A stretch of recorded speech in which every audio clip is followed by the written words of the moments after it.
Ողջույն բոլորին, անկեղծ ասած նախորդ տեսանյութի մեկնաբանությունները կարդալով, այո, ես բոլոր մեկնաբանությունները կարդում եմ, բայց նախորդ տեսանյութում կարդալուց հետո մազերս մի քիչ սպիտակեցին, ճիշտն ասած չի պատկերացնում, որ այդ 13 րոպեանոց տեսանյութի մեջ, որտեղ խոսում եմ նրա մասին, թե տղաների մոտ ինչու չի ստացվում ամուսնանալ եւ տղայի կերպարի մասին եմ խոսում 90-ականներին եւ այսօր, չգիտես ինչու բոլորը կենտրոնացան կուսության ասպեկտի վրա, որի մասին երևի ընդամենը մի քանի վայրկյան եմ խոսում, լավ մաքսիմում մի րոպե եմ խոսում, եւ ասում եմ այն, որ դրա մասին պետք է խոսեն գինեկոլոգները, ես ինքս գինեկոլոգ չեմ, հոգեթերապևտ եմ, հետեւաբար բոլոր նյութերը, որոնք կան այս կանալում, իրանք հոգեբանության հիմքի վրա են, հոգեբանական տարբեր տեսությունների հիմքի վրա են եւ պետք է իմանաք, որ հոգեբանությունը մի շարք ճյուղեր ունի եւ մոտավորապես 400 հոգեթերապևտիկ մեթոդ կա։ Դա իմացեք, այսինքն հոգեթերապիան դա բոլորին հայտնի ֆրեյդյան հոգեվերլուծությունը չի։ Կան բազմաթիվ մեթոդներ եւ այսօր արդեն բազմաթիվ հոգեբանական ուղղություններ։ Ողջույն բոլորին, այս տեսանյութում կխոսենք նրա մասին, թե ինչու են մարդիկ գալիս մեր կյանք։ Ինձ հաճախ դիմում են, այցելուներից հաճախ խոսում են նրա մասին, որ օրինակ տղան կարող է ասել, որ ինձ հետ ընկերություն արեց, հետո ինչ-որ մեկը, չգիտեմ, X6-ով, համերով, ящикով եւ այլն եկավ եւ աղջիկը վազեց նրա մոտ, ամուսնացան 2-3 տարուց հետո բաժանվեց, կամ ինձ հետ ընկերություն արեց, հետո տարա մերոնց հետ ծանոթացրեցի, տեսավ մեր տան վիճակը, տեսավ մի շարք բաներ եւ այնուհետև հրաժեշտ տվեց։ Տղաներից ներողություն, աղջիկներից օրինակ շատ տարածված է, որ ասում են խոստացել է, որ կամուսնանանք, երեխաներ կունենանք եւ այլն, մի շարք բաներ էր խոստացել, մինչեւ իրար հետ քնելը։ Երբ իրար հետ սեռական հարաբերություններ ունեցանք, այնուհետև ինքը անհետացավ։ Եվ որպես կանոն, նման փորձ ունեցող աղջկա եւ տղայի մոտ ձևավորվում է այսպիսի մի համոզմունք, որ իրենց օգտագործում են կամ իրենց շահագործում են եւ որպես կանոն նման միտք, նման համոզմունք ունենալով իրենց ներսում, իրենք դեպի իրենց կյանք ձգելու են հենց այդպիսի մարդկանց։ Այդ աղջկա կյանքում անընդհատ հայտնվելու են տղաներ, որոնք փորձելու են իրեն օգտագործել, այդ տղայի կյանքում էլ անընդհատ հայտնվելու են աղջիկներ, որոնք փորձելու են իրեն օգտագործել։ Այսպիսով եկեք հասկանանք ինչու է առհասարակ նման փորձ գալիս մարդու կյանք, ինչու են նման մարդիկ հանդիպում եւ փորձենք հասկանալ ինչու են առհասարակ մարդիկ հայտնվում եւ անհետանում ձեր կյանքից։ Այս տեսանյութը լինելու է հոգեբանության եւ փիլիսոփայության միքս, այսինքն եթե բոլոր տեսանյութերը ինչ որ չափով հոգեբանական գիտական հիմք են ունենում կամ ժամանակակից ուղղությունների հիմք են ունենում, ապա այս տեսանյութում կլինի նաեւ փիլիսոփայական մաս։ Այսպիսով եկեք հասկանանք ինչու են մարդիկ հայտնվում մեր կյանքում։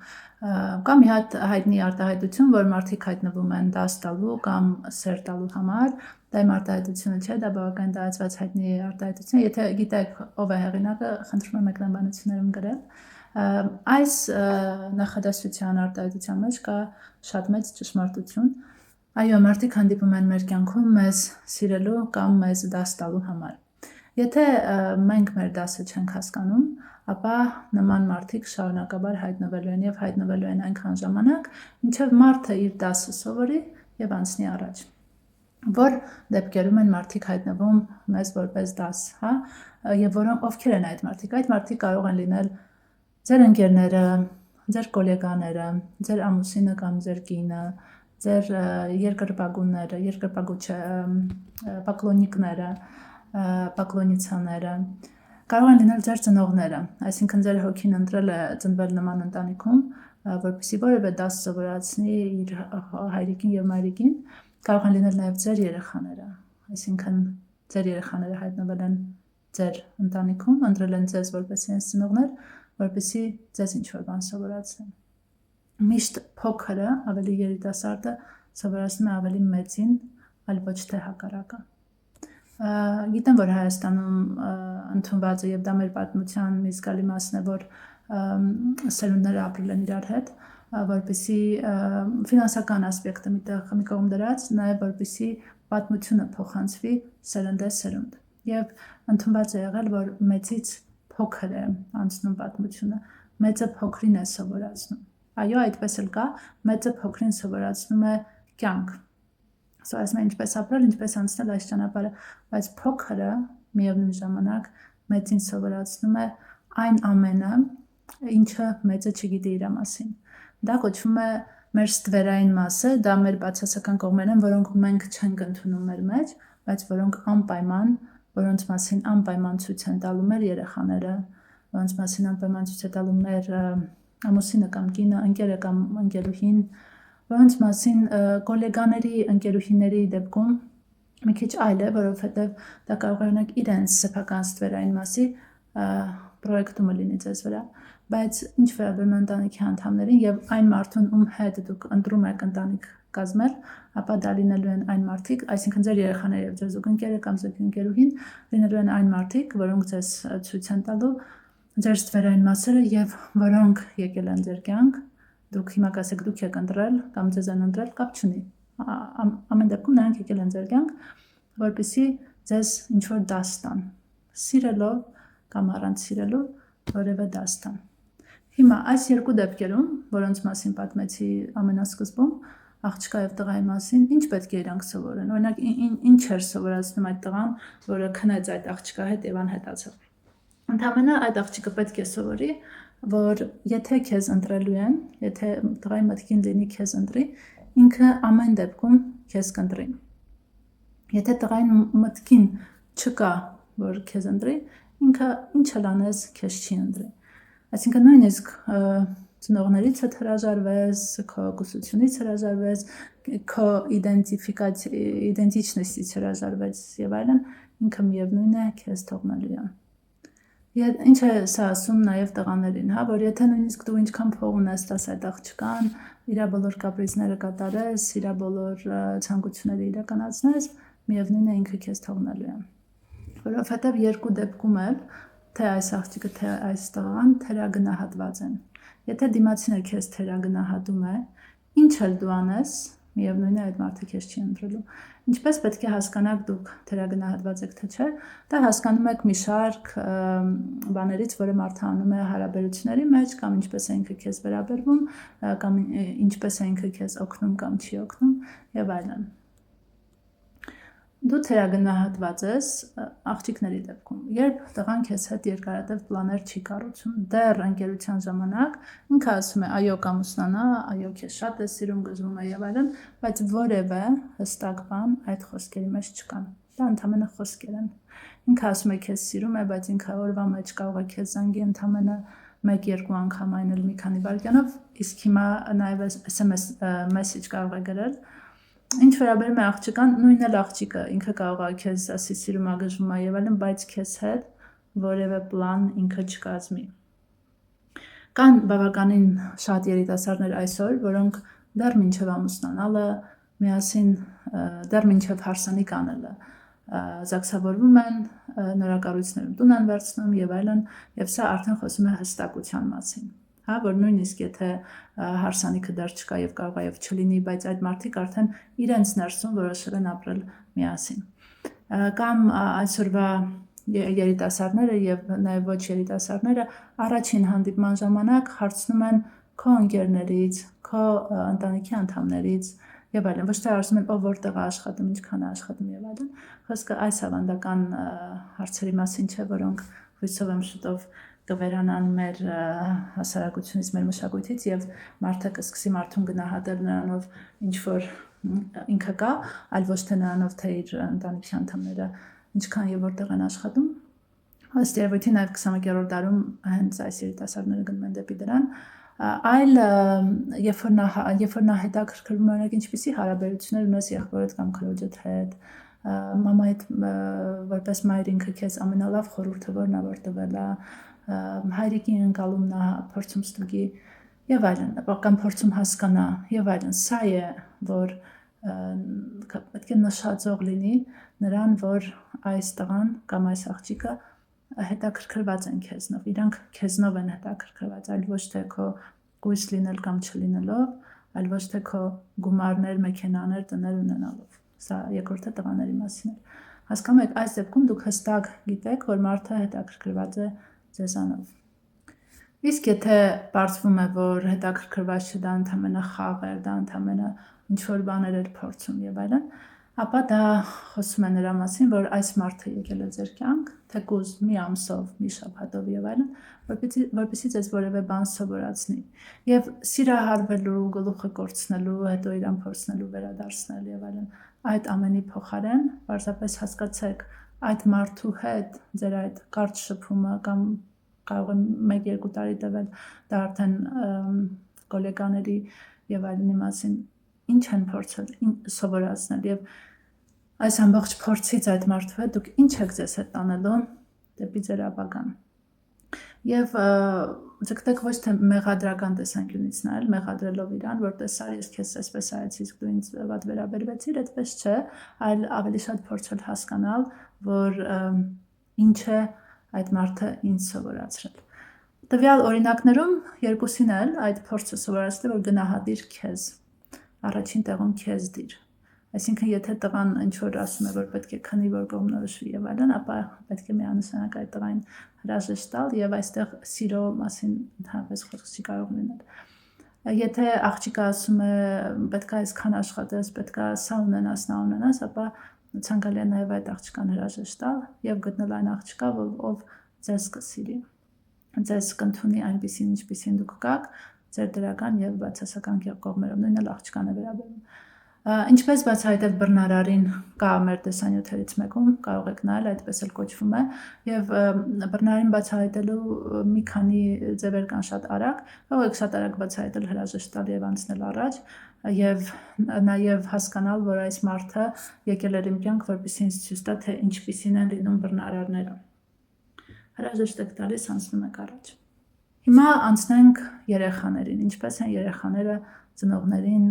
դասեր սովորացնում, հա, կան ծնողներ, որոնք այդպես էլ իրենց երեխաներին չեն հասկանում եւ քանի տարեկան էլ երեխան չդառնա, կապ չունի, միևնույնն է, երեխայի եւ ծնողի միջեւ կոնֆլիկտ կա։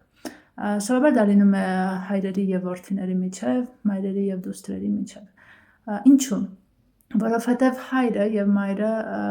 փորձում են երեխային դարձնել այնպիսին, ինչպիսին իրենք են պատկերացնում։ Մինչդեռ ցանկացած երեխա գալիս է այս աշխարհ ազատ եւ անկաշկանդ։ Հետագայում արդեն մեծանալով երեխային սկսում են կաշկանդել առաջինը սկսում են կաշկանդել ծնողները, սա չի կարելի, նա չի կարելի, սրա մի կպի, նրա մի կպի, հետո սկսում են կաշկանդել մանկապարտեզում, հետո դպրոցում, հազարավոր դեպքեր կան Հայաստանի Հանրապետությունում, երբ դպրոցում երեխան մի շարք տրավմաների է ենթարկվում, հետո արդեն մեծանալով գալիս է մեզ մոտ, որպեսզի մենք այդ տրավմաների հետ աշխատենք։ Ամեն դեպքում ընտանիքի ներսում նման երեխաները չենթարկվելով ծնողներին դաս են սովորացնում։ Շատ ծնողներ, որոնք ավելի մտածված են իրենց ընտանիքը կազմում, նաև երեխային մեծացնելուց ոչ թե փորձում են դարձնել այնպիսին, ինչպիսին ինքն է ուզում, այլ դարձնել այնպիսին, ինչպիսին երեխան է ուզում, նման ծնողները սովորաբար բարբերաբար շեշտում են, թե իրենք ինչ են սովորում իրենց երեխաներից։ Մեկը ասում է, ես սովորեցի ժամանակը վայելել, անverջ չշտապել, այլ երեխայիցս օրինակ եմ վերցնում, որովհետև երեխաները չեն հասկանում շտապելը ինչ է, ուշանալը ինչ է։ Եվ ծնողը ասում է, ես երեխայիցս օրինակ եմ վերցնում, որ պարտադիր չի ամենտեղ շտապել, կարելի է գրաֆիկից, օրվա գրաֆիկից ինչ-որ մի բան հանել եւ ավելի հանգիստ լինել, ինչ-որ մի բան տեղափոխել հաջորդ օրը եւ ավելի հանգիստ լինել։ Մյուսը ասում է, ես երեխայիցս սովորել եմ սիրել եւ արտահայտել իմ հույզերը։ Այսինքն ոչ թե ամբողջ հույզերը պահել իմ մեջ եւ թաքցնել իմ սերը, իմ զգացմունքները, այլ արտահայտել այդ ամեն ինչը, կիսվել իմ ներքին, իմ ներաշխարհով արտաքին աշխարհի հետ։ Մեկ ուրիշ այլ բան է սովորում, հա, այն ծնողները, որոնք ավելի ասոզնան են, ավելի գիտակցված են իրանց երեխաներին մեծացնում, իրանք մշտապես շարունակաբար ինչ-որ բաներ վերցնում են իրենց երեխանից։ Դա պետք է անել մի պարզագույն պատճառով, որ դուք մեծացել եք այլ ժամանակաշրջանում, ձեր երեխան մեծանում է այլ ժամանակաշրջանում եւ դուք չեք կարող ձեր երեխային պարտադրել այն ինչ որ դուք եք ստացել ձեր ժամանակաշրջանում, որովհետեւ այսօր դա արդեն հնացած է։ Բայց ձեր երեխան կարող է սովորացնել այն ինչ ինքը զգում է եւ այն ինչ կատարվում է իր ներսում, եւ դուք ձեր երեխային լսելով եւ ավելի գիտակցված մոտենալով կարող եք մի շարք բաներ սովորել իրենից եւ ավելի ներդաշնակ եւ համերաշխ հարաբերություններ ունենալ երեխայի հետ եւ ընտանիքում։ Մեկ այլ բան, որ հայկական ընտանիքներում, հայերի մոտ, հրեաների մոտ, իտալացիների մոտ մեր տարածաշրջան տեղի չի ունենում, դա երբ որ երեխան մեծանում է, արդեն մեծ մարդ է, հասուն մարդ է, բայց ծնողի համար ինքը երեխա է եւ ծնողը շարունակաբար փորձում է պարտադրել։ Շատ կարևոր է հատկապես հայրերի համար, որ իրենք սա հասկանան, որ երեխան երբ որ դառնում արդեն 20-30 տարեկան, դուք պետք է ձեր տեղը զիջեք եւ թողնեք ձեր տղային դառնա տան գլխավորը, որովհետև նույնիսկ հաշվի առնելով տարիքը դուք պետք է մտածեք, որ ինչքան կարողացա կարեցիք, ինչքան ստացվեց արեցիք, հիմա իր ժամանակն է, հիմա իր ճանապարհն է, եւ դուք բացի աջակցելուց ուրիշ որևէ բան չպետք է անեք, չպետք է քննադատեք, չպետք է նախատեք։ Խոսքը նորից եմ կրկնում, վերաբերում է 25+ տարիքի երեխաներին, արդեն մեծահասակներին։ Պետք չէ իրանց նախատել, քննադատել, պետք է ընդամենը աջակցել։ Եթե երեխայի մոտ ինչ-որ մի բան չի ստացվում, ոչինչ, այս անգամ չստացվեց, նորից փորձել, մյուս անգամ կստացվի։ Ինչու է սա պետք անել, որովհետև եթե դուք անդադ նախատեք, անդադ քննադատեք, անդադ փորձեք ձեր արդեն հասուն տարիքում գտնվող որդուն դարձնել այնպես, ինչպեսին դուք եք ուզում, արդյունքում այդ որդին ընդամենը կամ գնալու է դեպի խաղամոլություն, կամ գնալու է դեպի թմրամոլություն, ալկոհոլային կախվածության, դավաճանության, եթե կին ունի, կամ տարբեր տեսակի քաոտիկ եւ ոչ կարգավորված սեռական հարաբերությունների։ Այդ ամենը մարդու գլխում կատարվում է, երբ որ մի տեղից իրան անընդհատ ճնշում են։ Եվ այս դեպքում մենք խոսում ենք ծնող եւ որդի հարաբերությունների մասին։ Ինչ է կատարվում, երբ մայրն է անընդհատ քննադատում, անընդհատ ինչ-որ սաստում եւ այլն իրանք 25 եւ պլյուս տարեկան աղջիկներին, դա բերում է նրան ընդհանրապես, որ այդ աղջիկների անձնական կյանքում որևէ բան չի ստացվում, որովհետև իրենց մեջ ձևավորվում է մի համոզմունք, որ իրենք մշտապես քննադատված են։ Իսկ մշտապես քննադատված լինելը նաև սկսում է այդ աղջիկների մոտ ենթադրել, որ իրենք իրենց զուգընկերոջ կողմից էլ մշտապես քննադատված կլինեն, եւ այդ համոզմունքը մորից ստացած այդ համոզմունքը իրենց մեջ կրելով, իրենք հետագայում նաև հանդիպում են հենց այն բռնարարներին, որոնք էլ իրանց մշտապես քննադատության են ենթարկում։ Հետևաբար, սիրելի ծնողներ, 21-րդ դարում ես անդադ կրկնում եմ 20 եւ 21-րդ դարը սովետական կարգերը եւ կապիտալիստական աշխարհը։ 21-րդ դարում ցանկալի է, որպեսզի ավելի գիտակցված մոտենաք ձեր երեխաներին եւ տակ իրանց այդ ազատությունը կայանալու, ազատությունը զարգանալու եւ իրենց ճանապարհը անցնել։ Դուք իրանց ընդհանրապես պետք է ուղեկցեք, պետք է կողքից աջակցեք եւ եթե երեխան սխալվում է, դրա մեջ ոչ մի ահռելի բան, ոչ մի ահավոր բան չկա, ընդհանրապես պետք է օգնել այդ երեխային նորից ոտքի կանգնել եւ շարժվել առաջ։ Դրանով նաև այդ երեխաները ձեզ կսովորացնեն այն, որ ոչինչ կարելի է նաև կյանքում սխալվել եւ որպեսզի 3 քայլ առաջ գնաս, պետք է երբեմն 1 քայլ հետ գնալ։ Եվ ձեր դասը կլինի դա այդ երեխաների հետ, ձեր երեխաների հետ հարաբերությունների մեջ։ Հիմա անցնենք 3-րդ խմբին, մինչև 3-րդ խմբին անցնելը ամուսիններին եւ կանանց։ Դուք անգիտակցաբար ընտրում եք ձեզ ամուսին եւ կին, եւ հետագայում, երբ որ ընտանիքում որևէ դժվարություններ են լինում, շատ հաճախ ինձ դիմում են եւ շատ հաճախ դիմում են այն հարցով, որ ուզում են բաժանվել։ Ես ինքս բաժանություններին դեմ եմ եւ ես ինքս որևէ մեկին երբեք չեմ ասի այո դու ճիշտ ես, պետք է բաժանվել։ Միակ դեպքը, որին նաև ես կարող եմ ուղղորդել դեպի բաժանության, դա այն է, երբ որ կա ընտանեկան բռնություն, այսինքն կինը տղամարդը ծեծում է կնոջ, այո, երբեմն կինն էլ է ծեծում տղամարդուն, երբ կա թմրամոլություն, երբ կա ալկոհոլիզմ, կախվածություն, այս դեպքերում սիրելի կանայք, դուք չեք կարող փրկել ձեր տղամարդուն, ընդհանրապես պետք է բաժանվեք, իրանք կգնան, ոտքի կկանգնեն, հավանաբար նույնիսկ իրենց այդ հոգեվիճակը կարա առաջանա ձեր ներկայությունից իրանց կյանքում, իրանք կգնան, կբուժվեն, ոտքի կկանգնեն, հոգեթերապիական ռեաբիլիտացիոն կենտրոններում կպարկեն, կբուժվեն,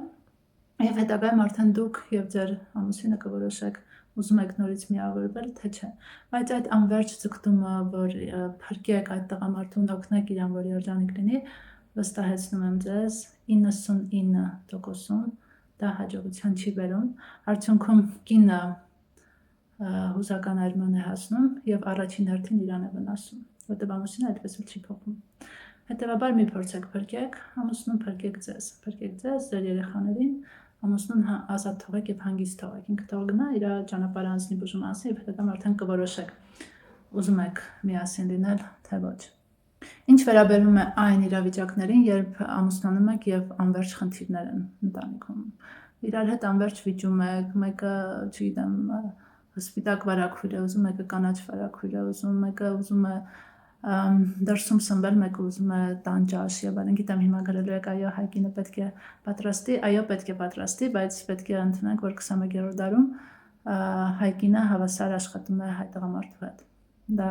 էլի անցնում ենք անցած դար, դա անցած դարում էր, երբ որ տղամարդը հիմնականում ստեղծողներ, բերողներ եւ ընտանիքը պահողներ, այսինքն ֆինանսական ամբողջ բեռը տղամարդու վրա էր եւ մնացած տան հետ կապված բեռը արդեն կինն էր իր վրա վերցնում եւ այդպես համերաշխ ապրում են։ Այսօրվա մեր իրականության մեջ եւ տղամարդը եւ կինը հավասարապես աշխատում են եւ այո ժամանակ առ ժամանակ նաեւ դրսում են սնվում։ Ամեն դեպքում խոսքը սրա մասին չէ, խոսքը նրա մասն էր, որ եթե կան անverջ մշտական վեճեր, ապա հավանաբար այդ մարդը ձեզ ինչ-որ բան է ուզում սովորացնի։ Սովորեք դա, անպայման չէ հետադարձ վիճել եւ այդ վեճերը ավելի շատացնել, ավելի բարդացնել եւ հասնել նրան, որ իրար հանդեպ սառեք։ Ընդունեք նրա ասածը, ընդունեք, դուք էլ հավանաբար ինչ-որ դժգոհություններ կունենաք իր հետ կապված, դուք էլ ձերը արտահայտեք, մի փակեք ձեր մեջ։ Ընտանիքում շատ կարևոր է կոմունիկացիան, շփումը, շփվեք իրար հետ, խոսեք իրար հետ, իրար հարցեր տվեք եւ այն ինչից դուք նեղանում եք, ինչից դուք վատ եք զգում, այդ ամենի մասին խոսեք։ Շատ հաճախ նաեւ լինում են դեպքեր, երբ հատկապես մարտի 8-ին, ապրիլի 7-ին, փետրվարի 14-ին եւ այլն ծննդին, երբ որ դժգոհ գալիս են ու ասում են ծնունդս էր, դաժե չշնորհավորեց, կամ դաժե ինչ-որ բան չնվիրեց, կամ մարտի 8-ն էր, կամ ապրիլի 7-ն էր եւ այլն։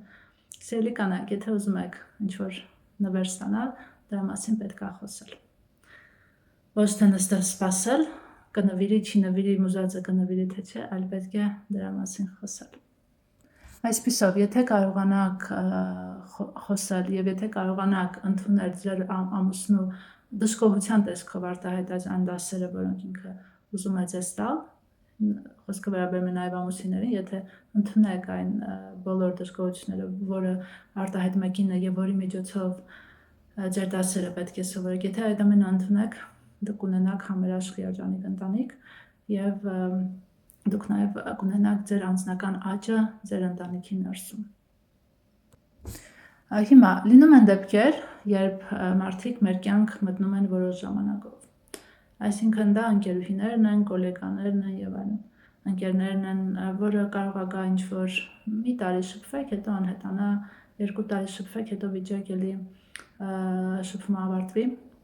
կամ 10 տարվա, 15 տարվա ընկերուհիներ լինեք եւ հետո կյանքի որոշակի փուլում ինչ-որ մի բան լինի ու ձեր ընկերությունը ընդհարվի։ Ինչու է այսպես կատարվում։ Սա բոլորովին նորմալ եւ բնական ընթացք է։ Հաճախ կյանքում այնպես է լինում, որ մեկը աճում է, անձնական աճ է գրանցում, աճում է իր կարիերայում, իր ընտանիքում եւ այլն, իսկ մյուսը չի աճում։ Դա բերում է նրան, որ այդ ընկերությունը այլևս տեղ չունի։ Այսինքն, եթե մեկը աճում է, մեկը ընդհանրապես հետ է գնում, հետեւաբար ձեր խոսալու թեմաները տարբեր կլինեն եւ որևէ ընդհանուր բան չեք ունենա իրար հետ։ Օրինակ, երկու ընկերուհի, մեկը չամուսնացավ, կենտրոնացավ իր կարիերայի վրա, մյուսը համալսարան ավարտեց, անմիջապես ամուսնացավ, դարձավ տնային տնտեսուհի եւ ամբողջ կյանքում այդպես էլ չաշխատեց։ Ձեր ընկերությունը կարա շարունակվի մի քանի տարի, բայց ինքը երկար չի շարունակվելու, որովհետեւ այդ տնային տնտեսուհին այդ տարիների ընթացքում, բացի բոլոր գործերի հետ կապված, որոնք տան հետ են կապված, այլ բան ինքը չի սովորել։ Կարող է ինչ-որ մի 2-3 գեղարվեստական գիր կարդացած լինի, բայց դրանով իր զարգացումը ավարտվել է։ Մինչդեռ այն մյուս ընկերուհին, որը ուշադրությունը եւ ամբողջ իր էներգիան դրել է իր կարիերայի վրա, ինքը շփվել է տարբեր մարդկանց հետ, ինքը սկսել է ավելի շատ գումար վաստակել, ինքը ավելի ինքնավստահ է դարձել, ինքը խնամում է իրեն, որովհետեւ դրա ժամանակը ունի եւ այլն, եւ մի շարք այլ բաներ, Եվ բնականաբար որ ժամանակ անց այդ երկու անձը որևէ ընդհանուր բան չեն ունենա խոսելու եւ նորմալ է որ այդ ընկերությունը ավարտվում է եւ նորմալ է որ այդ մարդը ձեր կյանքից գնում է որովհետեւ արդյունքում դուք ձևավորելու եք այն շրջանակը որտեղ հայտնվում են այն մարդիկ որոնք